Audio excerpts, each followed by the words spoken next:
hadirin hadirat jamaah salat zuhur Masjid Jami Al-Ihsan yang semoga senantiasa mendapatkan limpahan rahmat dari Allah Subhanahu wa taala. Sejenak mari sama-sama kita manfaatkan waktu kita untuk mengkaji secara singkat kitab Nasaihul Ibad, nasihat-nasihat untuk para hamba, karangan Imam Nawawi Al-Bantani Al-Jawi. Pada kesempatan siang hari ini kita akan membahas makalah yang bersumber dari Rasulullah Sallallahu Alaihi Wasallam, di mana teksnya adalah ketika Rasul memberikan nasihat kepada sahabatnya yang bernama Abu Dzar Al-Ghifari. Namun nasihat ini berlaku pula untuk kita semua sebagai umat dari Rasulullah Sallallahu Alaihi Wasallam. Adapun Abu Dzar Al-Ghifari adalah sahabat istimewa karena beliau adalah termasuk golongan as-sabiqun al-awwalun, orang yang pertama masuk Islam. Abu Dzar Al-Ghifari nama aslinya adalah Jundub bin Junadah. Beliau berasal dari suku Ghifar. Nah, menariknya adalah suku Ghifar ini mayoritas penduduknya profesinya adalah perampok pada saat itu. Namun khusus untuk Abu Dzar ini dia berbeda dengan kebanyakan masyarakat di kampungnya. Apa yang dinasihati oleh Rasulullah kepada Abu Dzar? Ya Aba Dzarrin jaddidis safinata fa innal bahra amik. Jadi nasihat-nasihat ini berupa kiasan yang artinya sangat dalam. Jaddidis safinah, perbaguslah perahu, fa innal bahra amik, karena sesungguhnya lautan itu sangat dalam. Maksudnya adalah ahsinin niyah, perbaguslah niatmu dalam segala amal-amal kebaikanmu, karena dengan niat itulah yahsululakal ajr wan najah min azabillah. Karena dengan bagusnya niat yang kita pasang ketika ingin melakukan satu amal, kita akan mendapatkan pahala dan selamat dari azabnya Allah Subhanahu wa taala. Karena ketika kita salah pasang niat terhadap amal yang kita lakukan, niatnya ya tidak baik gitu kan. Padahal amalnya amal baik, tapi niatnya tidak baik. Bukannya kita mendapatkan pahala dari amal kita, malah mendapatkan dosa. Contoh riya, pamer, seperti itu. Berkaitan dengan ini, suatu saat Khalifah Umar ibnul Khattab pernah memberikan nasihat kepada salah satu gubernurnya yang bernama Musa al-Asy'ari. Beliau menuliskan, man khalasat niyatuhu kafallahu ma bainahu wa bainan nas. Siapa yang ikhlas niatnya, maka Allah akan cukupkan urusannya antara dirinya dengan orang banyak. Jadi ketika seseorang berkiprah di tengah masyarakat, mengabdi kepada masyarakat dengan niat yang ikhlas, maka Allah akan mencukupkan, dalam tanda kutip, memberikan pertolongan ia, yang mana ia bisa memimpin, kemudian memberikan pengaruh yang baik, bermanfaat kepada orang yang banyak. Kemudian juga suatu saat berkaitan dengan niat ini, salah satu cucu daripada Umar ibnul Khattab pernah menuliskan nasihat kepada Khalifah pada saat itu. Cucu daripada Umar bernama Salim bin Abdullah bin Umar al-Khattab. Beliau memberikan surat nasihat kepada Khalifah saat itu yang bernama Umar ibnu Abdul Aziz. Beliau mengatakan, i'lam ya Umar, ketahuilah wahai Umar, anna aunallahi lil abdi biqadri niyyatihi, bahwa sesungguhnya pertolongan Allah kepada hambanya seukur niat orang tersebut.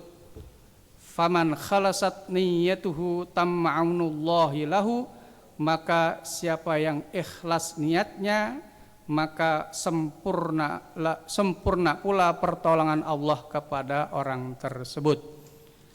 Sebaliknya, waman naqasat niyatuhu naqasa anhu aunullahi biqadri dzalik, siapa yang niatnya tidak sempurna, tidak ikhlas, maka berkurang pula pertolongan Allah kepada orang tersebut.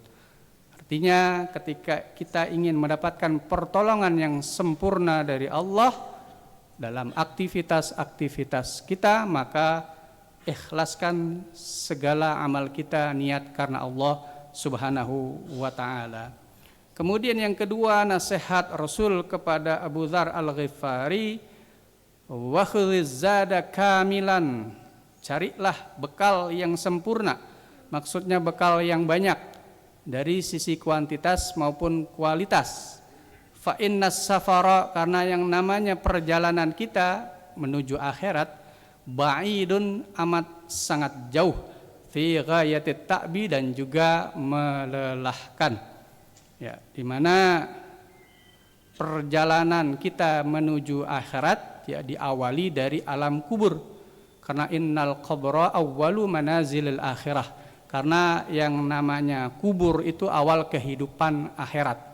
Nah, di kubur itu kita bisa mungkin 10 tahun, 100 tahun, 1000 tahun, wallahu alam, hanya Allah yang tahu.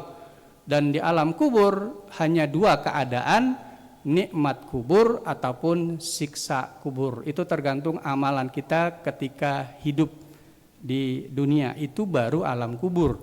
Belum nanti ada yang namanya saatnya kita dibangkitkan, kemudian saatnya kita dikumpulkan seluruh umat manusia, kemudian saatnya dihisab ya amal kita, kemudian juga ada saatnya mizan, ditimbang semua amal-amal kita, dan ada saatnya sirat, kita meniti jembatan. Dan semua proses di akhirat itu amat sangat panjang. Karena itu kita butuh bekal yang banyak, yang berkualitas untuk perjalanan kita yang sangat panjang menuju akhirat. Kemudian nasihat yang ketiga yang disampaikan Rasul kepada Abu Dzar, wa khaffifil himla fa innal uqbata kaud, ringankan bebanmu karena yang namanya tanjakan menuju gunung ataupun bukit itu sangat sulit dan terjal. Kalau kita naik ke gunung katakanlah, maka kita harus berhati-hati karena kalau salah langkah kita bisa masuk jurang. Karena itu ringankan bebanmu. Beban di sini maksudnya Rasul adalah dunia, ya, termasuk di dalamnya harta. Berkaitan dengan ini, satu ketika dalam kesempatan yang lain Rasul pernah berdialog dengan sahabatnya. Tahukah kalian bahwa di depan kita, maksudnya akhirat, kita akan menanjak ke sebuah gunung yang akan menyulitkan, terjal, kecuali bagi orang-orang yang enteng. Kemudian di antara sahabat ada yang bertanya, wahai Rasul, kami ini termasuk golongan yang enteng apa yang berat? Kemudian Rasul pun bertanya kepada sahabat itu, apakah di rumahmu hari ini ada makanan? Kemudian na'am, jawab dari sahabat itu, ya ada makanan untuk hari ini. Kemudian Rasul kembali bertanya kepada sahabat itu, apakah di rumahmu ada makanan untuk hari esok? Naam, ya ada makanan untuk besok. Kemudian Rasul kembali bertanya, adakah di rumahmu makanan untuk 3 hari ke depan? La, jawab sahabat itu, tidak ada makanan untuk 3 hari ke depan.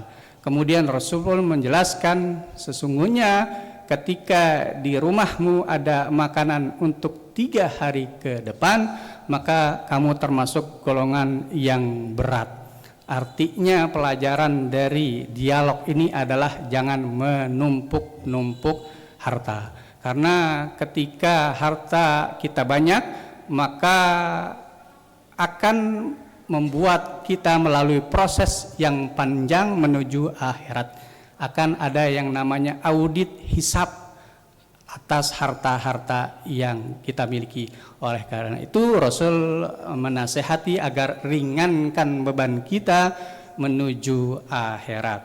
Kemudian yang keempat, nasihat Rasulullah kepada Abu Dzar Al-Ghifari adalah wa akhlisil amal fa innan naqid basir. Ikhlaskan amalmu, ketika beramal ikhlaslah, karena ada yang maha meneliti dan yang maha meneliti itu maha melihat. Jadi semua amalan-amalan kita itu semuanya yang kecil yang besar diteliti oleh Allah Subhanahu wa taala dan tidak akan ketukar di sisi Allah Subhanahu wa taala. Allah nggak bakalan ketipu. Katakanlah seseorang bungkusnya amalannya seperti membantu orang banyak, tapi di dalam niatnya, motivasi orang tersebut niatnya tidak baik, maka hasilnya pun di sisi Allah adalah tidak baik. Oleh karena itu murnikan amal-amal kita, ikhlaskan amal-amal kita dari hal-hal yang selain selain motivasinya untuk Allah Subhanahu wa taala. Rasul pun mengatakan akhlisil amal yajizka minhul qalil. Ikhlaslah engkau beramal, maka dengan ikhlas beramal itu amalmu walaupun sedikit itu sudah cukup untukmu. Artinya ketika amal kita banyak namun tidak ikhlas, tidak ada manfaatnya di sisi Allah Subhanahu wa taala. Jamaah sekalian, demikianlah nasihat Rasulullah sallallahu alaihi wasallam untuk Abu Dzar Al-Ghifari. Demikian, wallahul muwaffiq ila aqwamit thoriq. Wassalamualaikum warahmatullahi wabarakatuh.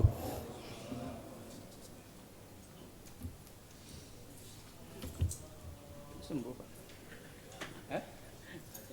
Masih beli yang tulis.